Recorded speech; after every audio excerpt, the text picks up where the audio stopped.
म्हणजे एकीकडे बेरोजगारी तर आहे आणि दुसरीकडे काम करायला माणसं मिळत नाही. येस, तर इतक्या प्रचंड स्वरूपामध्ये आज भारतामध्ये कामाची निर्मिती आहे की मोठमोठाले उद्योगधंदे उभे राहत आहेत, मोठमोठाले कन्स्ट्रक्शन किंवा जे काही इन्फ्रास्ट्रक्चर्स आहेत ते उभे राहत आहेत. माझं स्वतःचं तर मत असं आहे की तरुणांनी आज कुठल्याही नोकरीच्या पाठीमागे जाण्यापेक्षा स्वतःचा छोटा मोठा व्यवसाय सुरू करावा. नोकरी करण्यापेक्षा नोकरी द्यायला तयार व्हावं आणि 4 लोकांना आपल्याकडे सर्व्हिसला प्रोत्साहित करावं, सर्व्हिसला ठेवावं. नमस्कार नाशिक, मी नेहा. इंडिया रायझिंग अंतर्गत super heroes of Nashik he series चालू आहे आणि त्याला खूप सुंदर प्रतिसाद असा तुमच्याकडून मिळतो आहे. पण हा पॉडकास्ट आहे नाशिकमधल्या त्या सामान्य दिसणाऱ्या पण असामान्य काम करणाऱ्या अशा लोकांचा. तुमच्याही आजूबाजूला कोणी असं व्यक्तिमत्व असेल ज्यांनी नाशिकच्या घडणावळीत एक मोलाचा वाटा, एक मोलाचं योगदान दिलेलं आहे, तर आमच्याशी नक्कीच संपर्क साधा. आम्ही त्यांना आमच्या पॉडकास्टवरती नक्कीच आमंत्रित करू. आजच्या भागात आपल्या सोबत आहेत असे व्यक्तिमत्व जे ज्ञान, कौशल्य, मार्गदर्शन यांचा सुंदर संगम आहे. टेक्नॉलॉजी क्षेत्रातील अनुभवी प्रशिक्षक, इलेक्ट्रिकल आणि रेफ्रिजरेशन विषयातील मास्टर, तसेच केंद्र आणि राज्य सरकारच्या योजनांचा सखोल जाणकार. तरुण पिढीला घडवण्यासाठी ध्येय, कौशल्य, विकास, प्रशिक्षणात त्यांचा मोलाचा वाटा आहे. असे आपल्यासोबतचे आपले आजचे गेस्ट आहेत वैभव रमेश जोशी सर. चला तर मग स्वागत करूया आजचे आपले पाहुणे श्रीयुत वैभव रमेश जोशी सरांचं. सर नमस्कार. नमस्कार. आज आपण नोकरी, बिझनेस, सरकारी योजना अशा अनेक मुद्द्यांवरती चर्चा तर करणारच आहोत, पण त्याआधी आम्हाला तुमच्याबद्दल जाणून घ्यायला आवडेल. नमस्कार, माझं नाव वैभव रमेश जोशी. मूळचा मी तसं नाशिकचाच आहे. एज्युकेशनलच्या बाबतीमध्ये म्हटलं तर माझं प्लेन BA झालेलं आहे. मी HPT कॉलेजचाच विद्यार्थी आहे, पण टेक्निकल एज्युकेशनमध्येच माझं सगळं पुढचं शिक्षण वगैरे आणि पुढचं सगळं वर्किंग वगैरे सगळं टेक्निकलचंच आहे. माझं बेसिक डिप्लोमा मेकॅनिकल इंजिनिअरिंग झालेलं आहे, डिप्लोमा इलेक्ट्रिकल इंजिनिअरिंग झालेलं आहे आणि साधारणपणे एक आता 20-22 वर्षापेक्षा जास्त काळ सर्वसाधारणपणे एक जर इन्स्टिट्यूटचा ट्रेनिंगचा जर का काळ पकडला तर 27-28 वर्षापासून मी व्होकेशनल ट्रेनिंग आणि स्किल डेव्हलपमेंट ट्रेनिंग वगैरे जे आहे याच क्षेत्रामध्ये काम करतो आहे. त्यातलाच माझा सगळा अनुभव आहे आणि प्रॅक्टिकल ट्रेनिंग्स वगैरे जे आहेत ते आम्ही घेतो. स्वतः मी एंटरप्रिनरशिप डेव्हलपमेंट ट्रेनर पण आहे. अशा पद्धतीने आमचे काही गव्हर्नमेंटच्या काही स्कीम्स असतात, त्याच्यामध्ये ट्रेनिंगचे कामं, काही प्रायव्हेट ट्रेनिंगचे कामं वगैरे असे चालतात. तुमच्या कामाबद्दल अजून डीप जाणून घ्यायला मला आवडेल. कामाबद्दल सांगायचं जर का म्हटलं समजा तर एक सुरुवातीच्या काळामध्ये कसं होतं की ज्यावेळेस आपण सर्वसाधारणपणे जर का बघितलं समजा तर औद्योगिक वसाहतींचा जर का समजा विचार जर का केला तर आजकालच्या काळामध्ये औद्योगिक वसाहतींमध्ये मोठमोठाले कारखाने वगैरे जे आहेत ह्यांच्यामध्ये जे कामगार आहेत यांची खूप कमतरता आहे.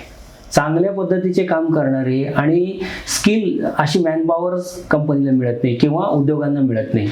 बहुतांशपणा म्हणजे कदाचित असं आपल्याला जाणवेल की आपण बारकाईने जर का बघितलं तर बरेचसे कामगार किंवा बरेचसे जे काय समजा आस्थापना आहेत या कामगार नसल्यामुळे बंद पडत आहेत किंवा त्यांचे काम डेव्हलपमेंटमध्ये जात नाहीयेत. म्हणजे एकीकडे बेरोजगारी तर आहे आणि दुसरीकडे काम करायला माणसं मिळत नाही. येस, अशी एक स्थिती निर्माण झालेली आहे की औद्योगिक जर का समजा चित्र जर का आपण बघितलं तर कारखान्यांमध्ये, उद्योगांमध्ये, व्यवसायांमध्ये काम करण्यासाठी माणसांची खूप कमतरता आहे.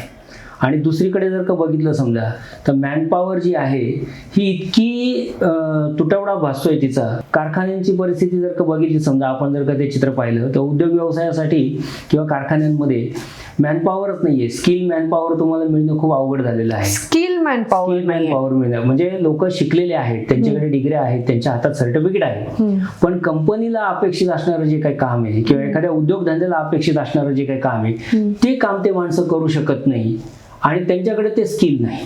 मग त्याबद्दल तुम्ही त्यानंतर अशा ह्या नाण्याची दुसरी बाजू का आपण पाहिली तर गावखेड्यांमध्ये काय, शहरांमध्ये काय, जी युवा पिढी आहे म्हणजे जे तरुण वर्ग आहे हे अगदी रिकामे मोबाईलमध्ये डोकं घालून बसलेले आहेत आणि बाकी इतर कामांमध्येच व्यस्त आहे आणि असं बेसिक काही जे काय समजा टेक्निकल कामं किंवा जे काय स्किलचे जे काही कामं आहे हे ते काही करत नाही किंवा तिकडे ते वळत नाही. जे डिग्री डिप्लोमा घेतलेले जे विद्यार्थी त्यांच्याकडे सर्टिफिकेट आहेत आणि प्रत्येकालाच असं वाटतं की मला टेबलवरती बसून कम्प्युटरचं काम मिळावं आणि कम्प्युटरसारखा छान चोकीतला मला एखादा व्यवसाय किंवा एखादी नोकरी करता यावी. पण असं प्रत्येकाच्याच हिशोबाने जर का पाहिलं पाहिलं तर ते शक्य होत नाही. आणि असं जर का प्रत्येकजण जर का म्हणेल की मला फक्त टेबल जॉबच पाहिजे, तर जे आर्टचं जे काही काम आहे, म्हणजे हाताने जे काही क्राफ्ट्समॅनिंग करणारं जे काही काम आहे, हे कोणी करायचं?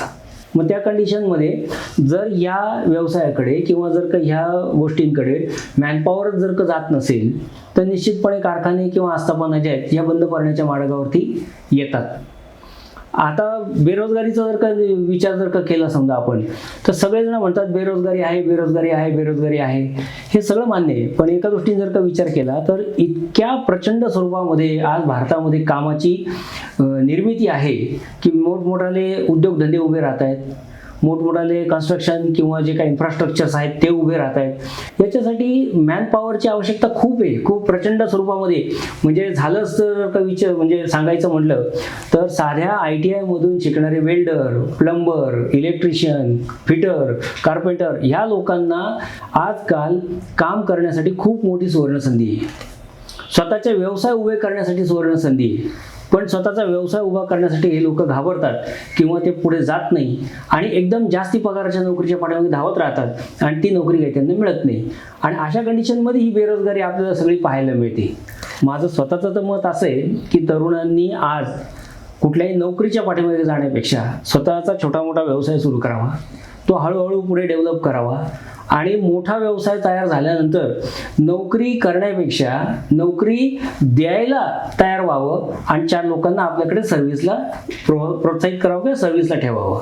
आज तुम्ही जे बोलले की एकीकडे बेरोजगार आहे आणि नाण्याची दुसरी बाजू जी आहे जिथे कामाला माणसं मिळत नाहीये, ह्या दोघांचा मेळ तुम्ही कसा घालू इच्छिता? या गोष्टीचा मेळ म्हणजे मी स्वतःच नाही तर शासन सुद्धा त्याच्यासाठी काम करत आहे. वेगवेगळ्या स्कीम्स युवा पिढीसाठी दिल्या जात आहेत. आज जर का समजा जाऊन बघितलं समजा तर जे बेसिक जे काही कॉलेजचं जे काही शिक्षण आहे ते तर महत्त्वाचं आहेच. डिग्री सर्टिफिकेट्स वगैरे विद्यार्थ्यांना मिळणं आवश्यक आहे किंवा गरजेचं आहे हे तर आहेच. पण याच्या पाठीमागे न धावता जर समजा छोटे मोठे जर का ज्या व्यक्तीला जे येतंय, आता पारंपरिक पद्धतीचा जर का समजा विचार केला तर 12 बलुतेदार जी काय पद्धती होती त्याच्यामध्ये सोनार, लोहार, चांभार हे जे काय समजा लोक होते, यांचे मुलं पिढ्या त्याच व्यवसायामध्ये काम करत होत्या आणि त्यांच्यासाठी कुठले ITI नाही, कुठलेही व्यवसाय प्रशिक्षण केंद्र नाही. ते स्वतःच्याच घरात आई वडील जसं काम करत आहेत हे पाहूनच ते शिकतात आणि ते उत्तम प्रकारे ते काम करू शकतात. मग यांनी जर समजा ह्याच व्यवसायाची पुढे जर का डेव्हलपमेंट करण्याचा जर का प्रयत्न केला किंवा जर का डेव्हलपमेंट करण्यासाठी जर का चान्स दिला तर ते जास्ती करणं महत्त्वाचं आहे.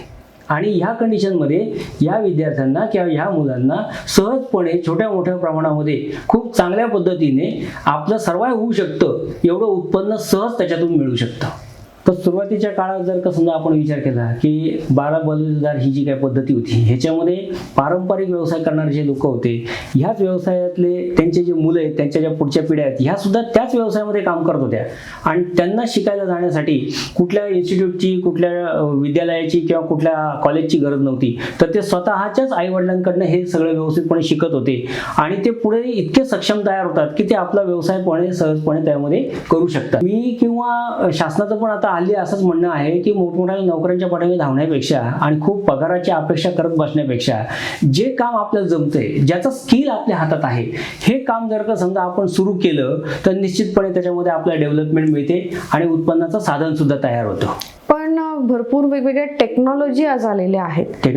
टेक्नॉलॉजी शिकायच्या कुठे हा मोठा प्रश्न उभा राहतो. आता ह्या ज्या टेक्नॉलॉजीचा जर का विचार केला तर एखादा कुठलाही ट्रेड किंवा एखादं कुठलंही जर का कौशल्य तुम्ही जर का आत्मसात केलेलं असलं आणि त्याच्यामध्ये शेवटी आज अशी गोष्ट आहे की प्रत्येक उत्पादनामध्ये किंवा प्रत्येक गोष्टीमध्ये काम करत असताना त्याच्यामध्ये नवीन काय हे मार्केटमध्ये येतच राहणार आहे, ते बंद होणार नाही. ही एक सातत्याने चालणारी प्रोसेस आहे. फक्त एवढंच आहे की त्यामध्ये काम करणारे जे काही लोक आहेत यांनी मात्र त्या नवीन वस्तू ज्या आहेत किंवा नवीन गोष्टी ज्या आहेत या ॲक्वायर करणं गरजेचं आहे, त्या आपल्याला आत्मसात करून घेणं गरजेचं आहे. आता उरला प्रश्न हे मिळतील कुठे? तर जर समजा आपण समाजामध्ये जर का समजा बघितलं तर एखाद्या क्षेत्रामध्ये एखादा व्यक्ती काम करत असताना त्याच क्षेत्रामध्ये दुसरे लोक जे काही काम करतायत ते काय करतायत, ते कसं करतायत, कुठं जात आहेत, कुठे ते पाहतायत, कुठे शिकतायत, ह्या सगळ्या गोष्टीचा जर का त्यांनी विचार जर का केला तर निश्चितपणे त्यांना त्यांना इनोव्हेटिव्ह जे काय समजा आहे मार्केटमध्ये चाललेलं हे सहजपणे त्यांना मिळतं किंवा ते सापडू शकतं. याचं प्रशिक्षण अवेलेबल आहे का? याचे प्रशिक्षण जर का समजा विचार जर का केला तर टेक्नॉलॉजी ट्रान्सफर नावाचा एक पार्ट आहे. शासनाच्या वेगवेगळ्या आस्थापना आहेत, वेगवेगळ्या स्कीम्स आहेत, याच्यामध्ये या वेगवेगळ्या गोष्टी आपल्याला पाहायला मिळतात. आज जर का समजा आपले भारताचे पंतप्रधान वेगवेगळ्या देशांमध्ये जात आहेत, वेगवेगळ्या कंपन्यांशी करार केले जात आहेत, वेगवेगळ्या भारतामध्ये त्यांच्या कंपन्यांच्या माध्यमातून बेरोजगारांना उद्योग निर्मिती करून दिली जाते आहे. अशा कंडिशनमध्ये काय असतं की बाहेरच्या कंपन्या ज्यावेळेस आपल्याकडे मॅनपॉवरच्या दृष्टीने बघतात त्यावेळेस त्यांना पण हे समजतं की आपण जर का ही मॅनपॉवर जर का युटिलाइज करायची असेल तर या मॅनपॉवरला आपल्याकडच्या टेक्नॉलॉजी दिल्याशिवाय, आपल्याकडच्या टेक्निक शिकवल्याशिवाय ही मॅनपॉवर आपल्याला वापरता येणार नाही.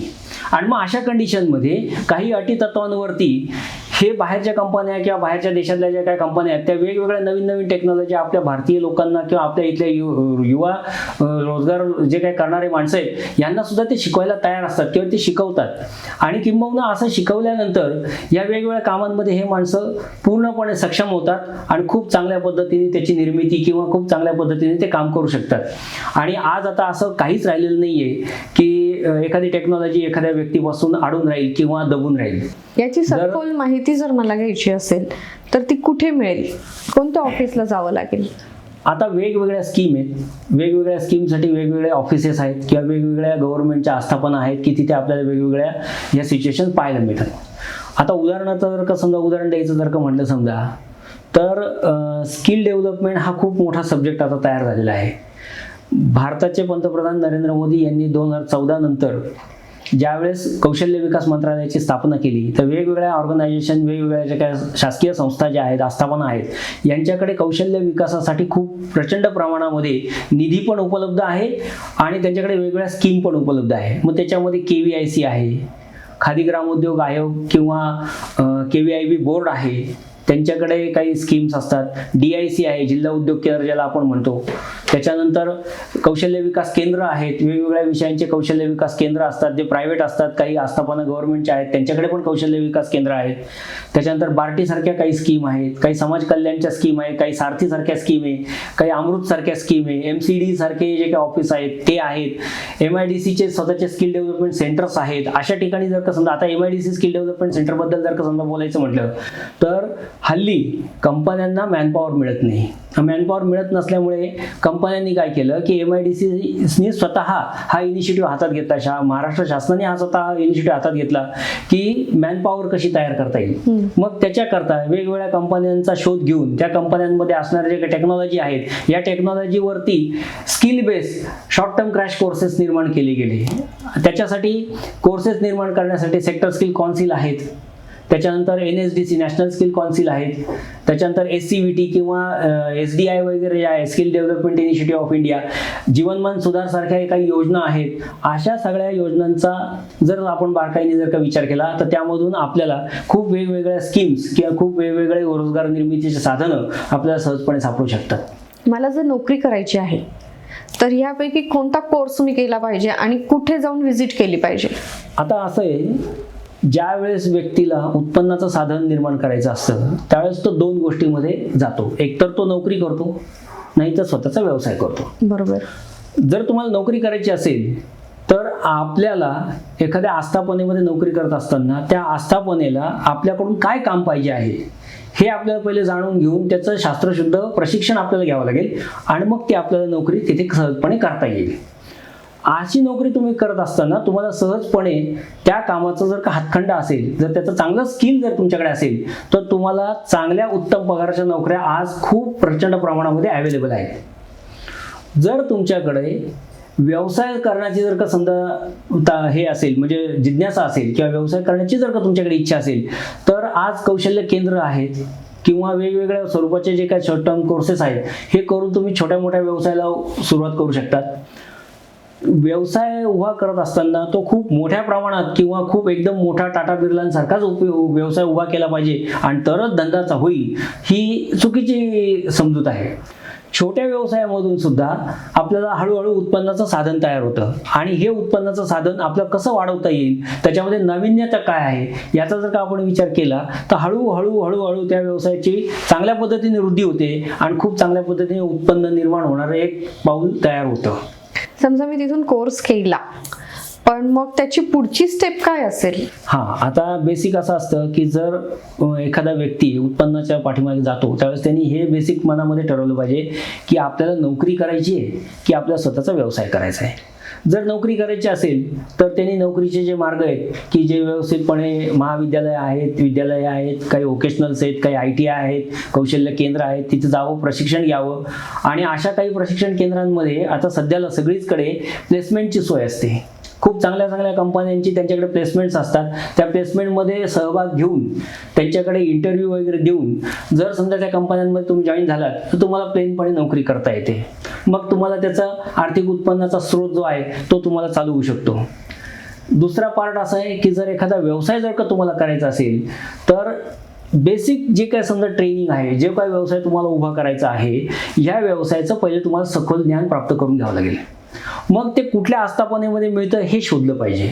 आज त्याच्यासाठी गुगलवरती जर जाऊन पाहिलं किंवा जर का ऑनलाईन जर का आपण जाऊन पाहिलं तर खूप शासनाच्या स्कीम्स, शासनाचे केंद्र, प्रशिक्षण केंद्र, ITI, काही पॉलिटेक्निक कॉलेज, ह्या सगळ्यांचं आपल्याला माहिती त्याच्यावरती सहजपणे मिळू शकते.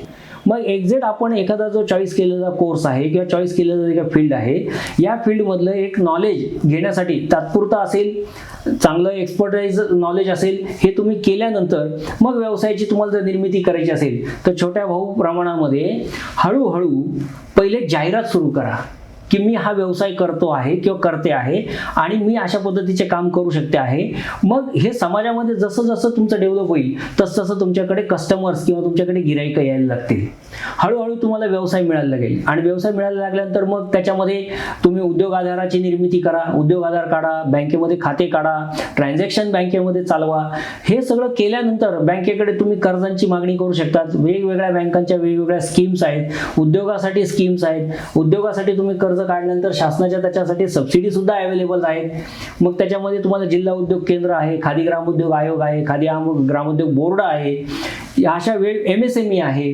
अशा पद्धतीचे जे काही स्कीम्स आहेत यामधून तुम्ही जर का समजा फॉर्म जर भरला, आत्ताच जर का समजा नवीन जर का विचार केला तर सेंट्रल गव्हर्नमेंटची एक PMEGP म्हणून एक स्कीम आहे किंवा स्टेट गव्हर्नमेंटची एक CMEGP म्हणून स्कीम आहे किंवा युवा कौशल्य प्रशिक्षण योजना आहे. यांचा जर का विचार केला तर यामधून तुम्हाला सहजपणे एखाद्या व्यवसायाची निर्मिती करता येते. त्या व्यवसायांना स्टार्टअपमध्ये तुम्हाला व्यवसाय जर का करायचा असेल तर सुरुवातीला व्यवसाय उभा करण्यासाठी सुद्धा बँका आजकाल तुम्हाला कर्ज देत आहेत. फक्त एवढंच आहे की बऱ्याचशा वेळेस कर्ज घेत असताना बँक सुद्धा पाहिजे ना की तुम्ही त्याला रिपेमेंट कसं करणार आहे. आणि हे जर का समजा आपली रिपेमेंट करण्याची कॅपॅसिटी बँकेला जर का तुम्ही व्यवस्थितपणे शो केली, व्यवस्थितपणे दाखवली, त्या बँक मॅनेजरला सुद्धा तुमच्याबद्दल जर खात्री आली की सहजपणे हा व्यक्ती याला कर्ज दिल्यानंतर त्याची परतफेड तो करू शकतो, तर तो सहजपणे तुम्हाला कर्ज देण्यासाठी तयार होतो. मग अशा कंडिशनमध्ये डायरेक्ट मोठ्या आकाराचं किंवा मोठ्या स्वरूपाचं कर्ज घेण्यापेक्षा मी तर असं म्हणेल की 1,00,000, 2,00,000, 5,00,000 असं छोट्या प्रमाणाचं कर्ज घ्यावं आणि हे कर्ज घेतल्यानंतर त्याच्यामधून छोट्या मोठ्या व्यवसायाची निर्मिती करावी.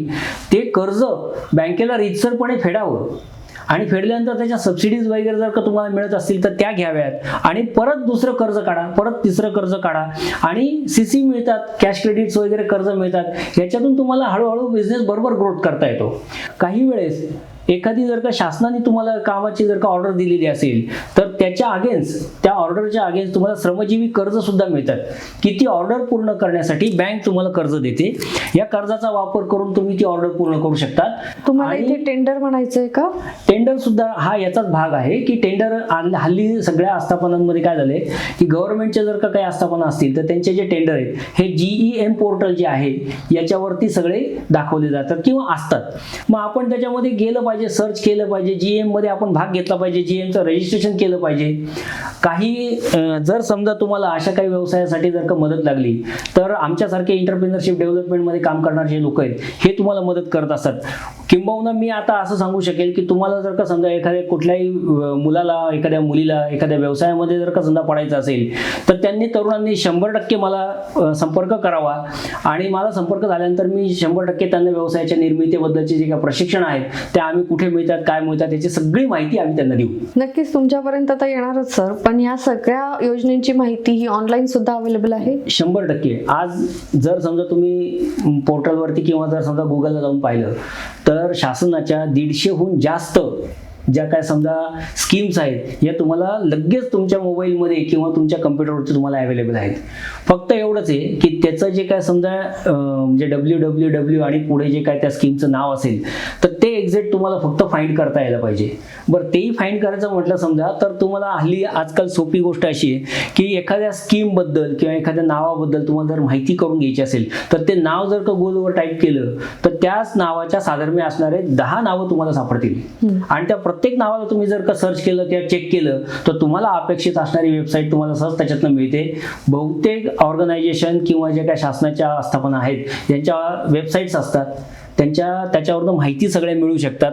त्यांच्याकडे स्कीम्स काय आहेत त्या सगळ्या वेबसाईटवरती तुम्हाला मिळू शकतात आणि 100% तुम्ही जर का त्याच्यावरती थोडंसं रिसर्च केला, अभ्यास जर का केला तर तुम्हाला वेगवेगळ्या स्कीम सहजपणे समजतात आणि त्याच्यामध्ये काय फॅसिलिटी त्या पण तुम्हाला समजतात. सर, मी बघितलेले आहेत असे पण काही मुलं आहेत जे आर्थिकदृष्ट्या दुर्बल आहेत पण त्यांना काहीतरी करून दाखवण्याची इच्छा आहे. मग अशा युवा पिढीला तुम्ही काय सांगाल? 100% असे जे काय समजा युवा पिढी किंवा असे जे काय समजा तरुण वर्गातल्या जे काय मुलं मुली आहेत, काही महिला आहेत समजा, तर यांनी जर का समजा अशा पद्धतीने जर का स्वतःचा छोटा मोठा व्यवसाय जर का त्यांना केला किंवा त्यांनी जर का सुरू केला, एकतर ते सर्व्हिस करू शकतात जसं मगाशी मी सांगितलं तसं. छोटा मोठा जर का समजा एखादी नोकरी ठिकाणी जर का नोकरी करत असेल तरी त्यांना उत्पन्नाचं साधन तयार होईल. आणि जर समजा त्यांना स्वतःचा व्यवसाय जर का करायचा असेल तर निश्चितपणे काय होतं की हल्ली बऱ्याचशा लोकांना स्वतःच्या व्यवसायाची जास्त ओढ असते.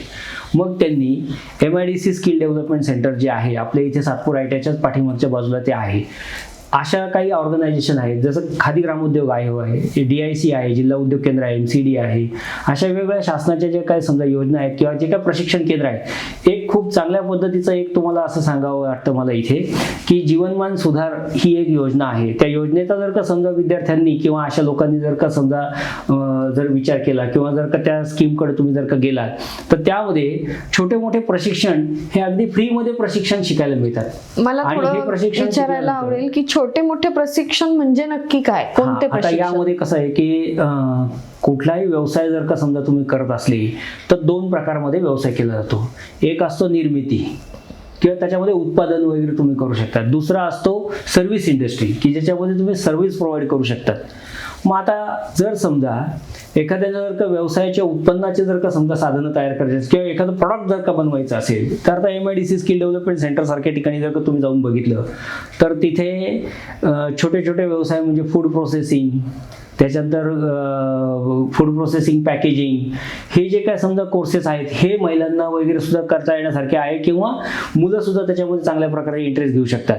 दुसरी गोष्ट, शेती हा व्यवसाय जो आहे हा खूप मोठ्या प्रचंड स्वरूपामध्ये आहे आणि तो पारंपरिक पद्धतीने हल्ली केला जात नाही. मग त्याच्याकरता वेगवेगळ्या तंत्रज्ञानाचा हल्ली वापर केला जातो. असे तंत्रज्ञानाचं प्रशिक्षण या MIDC स्किल डेव्हलपमेंट सेंटरमध्ये तुम्हाला पाहायला मिळेल. तिथे तुम्हाला ग्रीन हाऊस ऑपरेटर, त्याच्यानंतर irrigation service technician, ripening chamber, त्याच्यानंतर CS store, control atmosphere chambers याच्या प्रशिक्षण तुम्हाला पाहायला मिळतील. याच्या व्यतिरिक्त जर का समजा तुम्ही जर का बघितलं तर अगदी नवीन आत्ताचे AI टूल हँडलिंगचा जो काही कोर्स आहे, अकाउंट एक्झिक्युटिव्ह सारखा कोर्स आहे, रेफ्रिजरेशन एअर कंडिशनिंग सारखा ट्रेड आहे. असे जरी समजा व्यवसाय जर का समजा या विद्यार्थ्यांनी जर का समजा आत्मसात करून घेतले तर ते स्वतःचा व्यवसाय सहजपणे स्वतःच्या पायावर उभा करू शकतात. नक्कीच. आणि हे सगळं सरकारच्या अंडर, हे संपूर्णपणे सरकारच्या घेतलेला स्वतःचा इनिशिएटिव्ह असल्यामुळे तुम्हाला तिथे गेल्यानंतर जर समजा तुम्ही या सगळ्या कोर्सेसची माहिती घेतली तर तुम्हाला हे ट्रेनिंग जे आहे हे एकदम नगण्य काय रजिस्ट्रेशन चार्जेस असतात तेवढ्यावरती तुम्हाला ते प्रशिक्षण मिळतात. दुसरी गोष्ट, बऱ्याचशा ठिकाणी तुम्हाला फ्री ऑफ कॉस्ट पण ट्रेनिंग तुम्हाला पाहायला मिळतील. आणि त्याच्यासाठी व्यवसाय उत्पन्न जर का समजा करायचं असेल, व्यवसाय जर का पुढे न्यायचा असेल तर त्याच्यासाठी तुम्हाला कर्ज सुविधा, कर्ज योजना, त्याच्यानंतर एंटरप्रिनरशिप डेव्हलपमेंट ट्रेनिंग, ह्या सगळ्या गोष्टी सुविधा तिथे उपलब्ध असतात.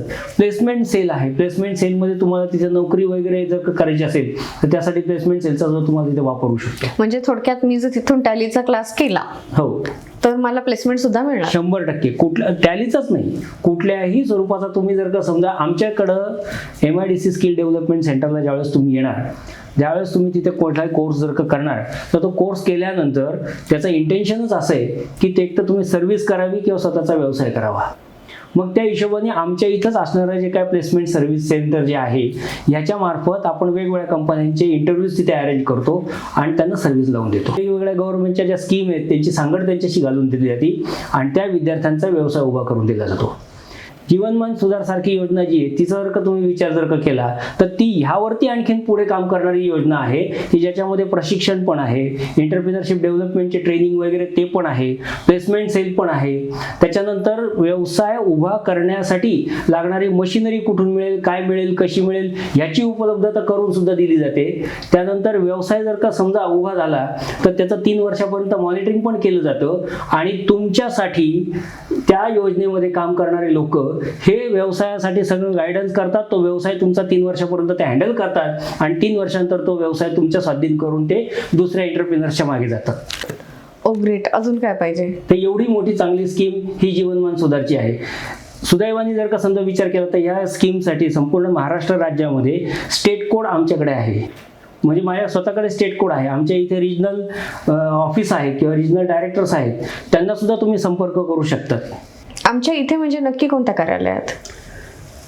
जीवनमान सुधारचं जर का कार्यालय जर का पाहिलं तर ते कुठं असं सेपरेट असं कार्यालय नाही आहे, पण बऱ्याचशा ऑनलाईन स्कीम्स वगैरे ज्या आहेत यांची सांगड तुम्ही ज्यावेळेस बघतात त्यावेळेस तुम्हाला जीवनमान सुधारच्या योजना तिथे तुम्हाला सापडतात.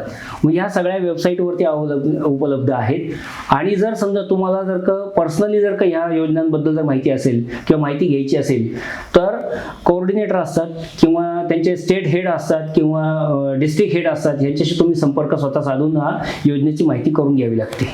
नक्कीच. आणि बऱ्याचशा गृहिणी आहेत की ज्यांना पण काहीतरी करून दाखवण्याची इच्छा असते, तर त्यांच्यासाठी काय योजना आहेत आणि 100% कसं ते पुढे आज जाऊ शकतात? शासनाकडे बऱ्याचशा स्कीम्स ज्या आहेत ह्या महिलांसाठी खास चालवल्या जातात. जसं महानगरपालिकेमध्ये महिला बाल कल्याण जे आहे त्यांच्या मार्फत काही प्रशिक्षण चालवले जातात. खादी ग्रामोद्योग तर्फे प्रशिक्षण चालवले जातात. आमच्या MIDC स्किल डेव्हलपमेंट सेंटरमध्ये महिलांसाठी खास फूड प्रोसेसिंगचे काही कोर्सेस आहेत, कम्प्युटरचे काही कोर्सेस आहे, AI टूलचे काही कोर्सेस आहेत किंवा अकाउंट एक्झिक्युटिव्ह सारखा कोर्स वगैरे सुद्धा ते करू शकतात. आणि शेती उपयोगी जे काही कोर्सेस आहे हे सुद्धा त्यांनी जर का केले. आज आता हल्ली असं महिलांनी करण्याचे कोर्सेस आणि पुरुषांनी करण्याचे कोर्सेस वेगवेगळेच राहिलेले नाहीये. महिलांचे जे काही कामं आहेत ते पुरुष पण अगदी व्यवस्थितपणे करतायत आणि पुरुषांचे कामं सुद्धा अगदी महिला व्यवस्थितपणे करतायत. जर तुम्ही एक छोटं उदाहरण जर का बघितलं समजा तर फॅशन डिझायनिंग, टेलरिंग काम करणाऱ्या महिला सुद्धा आहेत. पण जर समजा तुम्ही प्रोफेशनल कंडिशनमध्ये टेलरिंग काम करणारे जर का बघितले तर आपल्याच नाशिकमध्ये काही असे जेंट्स लोक आहेत की ते महिलांचं उत्तम प्रकारे ह्याचं शिलाईचं काम करू शकतात. उदाहरणार्थ आपल्या इथं नाशिकला मेन रोडला झटपट टेलर्स आहेत. यांच्या पिढ्यानपिढ्या त्याच कामामध्ये चाललेल्या आहेत. दुसरी गोष्ट, दुसरं जर का हिशोबाने जर का बघितलं समजा की प्लंबिंग सारखा कोर्स आहे. आता प्लंबिंग सारखा पारंपरिक कोर्स जर का बघितला तर त्याच्यामध्ये पुरुषच काम करतील अशी प्रत्येकाची एक धारणा असते किंवा कल्पना असते. पण आजकाल जर का समजा विचारलं किंवा जर बघितलं तर बऱ्याचशा महिलांना प्लंबिंग कामाचं प्रशिक्षण दिलं जातंय, सुतार कामाचं प्रशिक्षण दिलं जातंय, सोनारी कामाचं प्रशिक्षण दिलं जातंय आणि या महिला उत्कृष्टपणे आज प्लंबिंगचं, सुतारी कामाचं हे काम करतायत. मी स्वतः गेल्या 1-2 वर्षामध्ये जवळपास 150+ महिलांना प्लंबिंगचं प्रशिक्षण आम्ही दिलेलं आहे. आणि आदिवासी विकासाच्या अंतर्गत ते प्रशिक्षण असल्यामुळे या महिलांना प्रशिक्षण दिल्यानंतर आदिवासी आश्रम शाळांवरती ते आज उत्कृष्टपणे प्लंबिंगचं काम करतायत. आणि अशा प्रशिक्षणासाठी जर का समजा संपर्क करायचा असेल तरीही देखील तुम्ही आमच्याशी संपर्क करू शकतात, स्वतः माझ्याशी संपर्क करू शकतात. आम्ही संबंधित व्यक्तींची तुमची त्यांची गाठभेट घालून देऊ. नक्कीच. खूप छान माहिती सर तुम्ही देता आहात. सर, आज आपण इथे इंडिया रायझिंग अंतर्गत सुपर हिरोज ऑफ नाशिक च्या अंतर्गत आपण जो पॉडकास्ट केलेला आहे, जी तुम्ही माहिती दिलेली आहे, ही माहिती आपण नाशिककरांपर्यंत पोहोचवणार आहोत. नाशिककरांसाठी खास ही सिरीज आपण चालू केलेली आहे, तर त्याबद्दल तुम्ही काय सांगाल? खूप चांगल्या पद्धतीचा हा एक उपक्रम मला आज पाहायला मिळाला की इंडिया रायझिंग हा जो काय समजा उपक्रम आहे, कसं असतं समाजामध्ये बरेचसे लोक असतात की त्यांचं सहज पब्लिसिटी होत असते. पण असे पण खूप प्रचंड प्रमाणामध्ये लोक आहेत की ते कार्य करतायत, त्यांचं कार्य खूप चांगल्या पद्धतीचं आहे, पण ते लोकांच्या समोर येत नाही. आणि हे लोकांच्या समोर आणण्याचं जे काय कार्य आहे, म्हणजे लोकांचं कार्य हे लोकांच्या समोर आणण्याचं कार्य इंडिया रायझिंग करते. हे खूप चांगल्या पद्धतीचा एक खूप चांगला उपक्रम तुम्ही हाती घेतलाय आणि त्या उपक्रमासाठी आमच्या खूप खूप शुभेच्छा. आज सरांनी आपल्याबरोबर खूप सारी माहिती शेअर केलेली आहे, त्यामुळे थँक्यू सर. इंडिया रायझिंग मध्ये आल्याबद्दल तुमचे खूप खूप आभार. मलाही तुम्ही पण इथं बोलवलं, इंडिया रायझिंगच्या माध्यमातून माझी मुलाखत घेतली आणि मला आता ह्यामधून आणखीन युवकांशी चांगला संपर्क साधायला मिळाला, तर याबद्दल मी सुद्धा तुमचे आभारी आहे. धन्यवाद. धन्यवाद.